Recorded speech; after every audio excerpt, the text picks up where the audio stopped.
ஈரானில் வெடித்த மழை, மரண பயத்தில் இருக்கிறோம். அப்பாஸ் அராக்சியின் உருக்கமான பதிவு.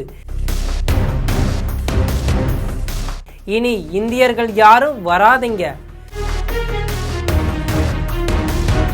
எப்போது வேண்டுமானாலும் விழலாம். போனில் பேசிக் கொண்டிருக்கும் போதே உடல் வெடித்து சிதறலாம் என்ற மரண பயத்துடன் நீங்கள் எப்போதாவது வாழ்ந்திருக்கிறீர்களா என்று அமெரிக்க தூதரிடம் ஈரான் அமைச்சர் உருக்கமாகவும் ஆவேசமாகவும் எழுப்பிய கேள்விகள் உலக அரங்கில் பெரும் அதிர்வலைகளை ஏற்படுத்தி இருக்கிறது.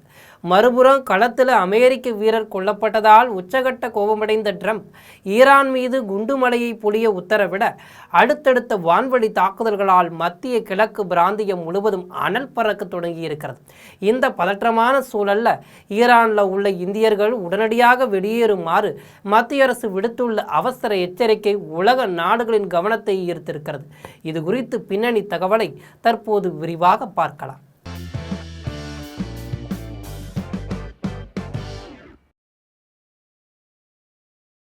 அமெரிக்காவுக்கும் ஈரானுக்கும் இடையே கடந்த ஆண்டு அணுசக்தி ஒப்பந்தம் தொடர்பாக பேச்சுவார்த்தை நடைபெற்ற போது மத்திய கிழக்கு நாடுகளுக்கான அமெரிக்காவின் சிறப்பு தூதர் ஸ்டீவ் விட்கோஃபிடம் ஈரான் அமைச்சர் அப்பாஸ் அராக்சி ஒரு உணர்ச்சிகரமான மற்றும் சிந்திக்க வைக்கும் கேள்வியை முன்வைத்தார்.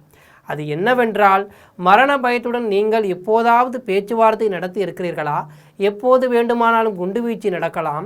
பேச்சுவார்த்தையில் கலந்து கொள்பவர்கள் மொத்தமாக உயிரை பலி கொடுக்கலாம் அல்லது செல்போனில் பேசி கொண்டிருக்கும் போதே உடல் வெடித்து சிதறலாம் என்ற பதற்றமான மனநிலையில் நீங்களாவது இருந்திருக்கிறீர்களா? தொலைபேசியில் உங்கள் குடும்பத்தினரிடம் பேசும்போது இதுவே கடைசி உரையாடலாக இருக்கலாம் என்று நினைத்து பேசிய தருணம் உங்களுக்கு நினைவிருக்கிறதா என்று தனது நாட்டு மக்கள் தினசரி எதிர்கொள்ளும் வழியை விரிவாக விவரித்தார். தங்களுக்கு தொடர்ந்து இதுபோன்ற கடுமையான அச்சுறுத்தல்கள் மற்றும் நெருக்கடிகள் இருந்தாலும் எங்களின் கொள்கை உறுதியிலிருந்து ஒருபோதும் பின்வாங்கப் போவதில்லை என்றும், பேச்சுவார்த்தை நடத்த நாங்கள் தயார் என்றாலும் எங்களை மிரட்டவோ அல்லது லஞ்சம் கொடுத்து பணிய வைக்கவோ யாராலும் முடியாது என்றும் அவர் மிக தெளிவாக தெரிவித்திருக்கார். மேலும் அமெரிக்கா மற்றும் இஸ்ரேல் நாடுகள் ஈரானை தொடர்ந்து தாக்கி வருவதால் அங்குள்ள அதிகாரிகள் மற்றும் ஈரானிய மக்களின் வழியை எடுத்துரைக்கும் வகையில் இந்த கலந்துரையாடல் அமைந்துள்ளது என்பதும் குறிப்பிடத்தக்கது. இவ்வாறான தூதரக பேச்சுவார்த்தைகள் ஒருபுறம் இருக்க, மறுபுறம் கள நிலவரம் நாளுக்கு நாள் மோசமடைந்து வருகிறது. வடக்கு ஈராக்கில் நடைபெற்ற இராணுவ நடவடிக்கையின் போது அமெரிக்க வீரர் ஒருவர் உயிரிழந்ததுடன் மற்றொருவர் காயமடைந்தார். ஏற்கனவே சில நாட்களுக்கு முன்பு 2 அமெரிக்க வீரர்கள் கொல்லப்பட்டிருந்த நிலையில் ஜூலை 18ஆம் தேதி சுட்டு வீழ்த்தப்பட்ட ஈரானின் வெடிக்காத ட்ரோனை செயலிழக்க செய்யும் பணியின் போது மேலும் ஒரு வீரர் பரிதாபமாக உயிரிழந்தார். இதன் மூலம் கடந்த 5 மாத கால மோதல்ல பலியான அமெரிக்க இராணுவ வீரர்களின் மொத்த எண்ணிக்கை 17ஆக உயர்ந்தது. இந்த தொடர் உயிரிழப்புகளால் உச்சகட்ட கோபமடைந்த ட்ரம்ப் ஈரான் மீதான தாக்குதல்களை உடனடியாக தீவிரப்படுத்துமாறு அதிரடியாக உத்தரவிட்டார். அடுத்த சில நொடிகளில் ஹார்முஸ் ஜலசந்தி வழியாக செல்லும் வர்த்தக கப்பல்களுக்கு அச்சுறுத்தலாக விளங்கிய ஈரானின் பல்வேறு இராணுவ முகாம்களை குறிவைத்து அமெரிக்க வான்வழி தாக்குதல்களை தீவிரப்படுத்தியிருக்கிறது. தென்கிழக்கு துறைமுக நகரான சாபஹார், ஓனார் மற்றும் வடமேற்கு ஈரான் உள்ள தப்ரிஸ் போன்ற பல முக்கிய பகுதிகளில் அடுத்தடுத்து சக்தி வாய்ந்த வெடிச்சத்தங்கள் கேட்டன. இந்த தீவிர மோதலால் ஹார்முஸ் கடல்வழி போக்குவரத்து கடுமையாக பாதிக்கப்பட்டதுடன் உலகளாவிய சந்தையில் கச்சா எண்ணெய் விலையும் கிடுகிடுவன உயர்ந்து தற்போது பேரலுக்கு $85 வர்த்தகமாகி வருது. போர் மேலும் நீடித்தால் விலை இன்னும் அதிகரிக்கக்கூடும் என்று பொருளாதார நிபுணர்கள் அஞ்சுகின்றனர். இதற்கிடையே பஹ்ரைனில் உள்ள அமெரிக்க தூதரகம் தன் நாட்டு குடிமக்களுக்கு அவசர பாதுகாப்பு எச்சரிக்கையும் விடுத்திருக்கிறது. இந்த போர்ச்சூழல் மத்திய கிழக்கு பிராந்தியத்தில் பெரும் பதற்றத்தை ஏற்படுத்தி உள்ள இந்த நிலையில் ஈரானில் வசிக்கும் மற்றும் அங்கு செல்ல திட்டமிட்டிருக்கும் இந்தியர்களின் பாதுகாப்பை கருத்தில் கொண்டு மத்திய அரசு அதிரடியான மற்றும் மிக முக்கியமான எச்சரிக்கையை வெளியிட்டிருக்கு.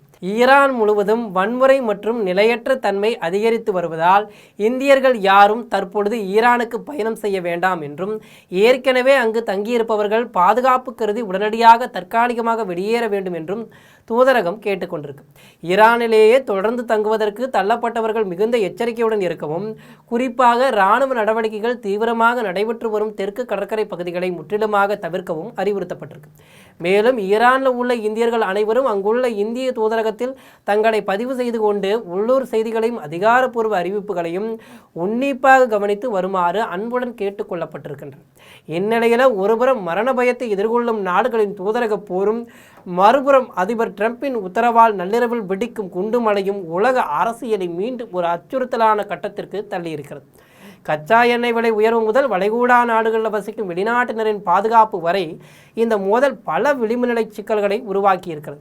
ஈரானில் நிலவும் இந்த நிலையற்ற சூழலும் இந்திய தூதரகத்தின் அவசர எச்சரிக்கையும் மத்திய கிழக்கு பிராந்தியம் எதிர்கொள்ளவிருக்கும் பேராபத்தை உணர்த்துகின்றன. இந்த பதற்றமான சூழ்நிலை அடுத்தடுத்து எத்தகைய உலகளாவிய தாக்கங்களை ஏற்படுத்தப் போகிறது என்பதை பொறுத்திருந்து பார்க்க வேண்டும். இதுபோன்ற உலகளாவிய செய்திகளை உடனுக்குடன் தெரிந்து கொள்ள ஜெம் தொலைக்காட்சியுடன் எப்போதும் இணைப்பில் இருங்கள். நன்றி, வணக்கம்.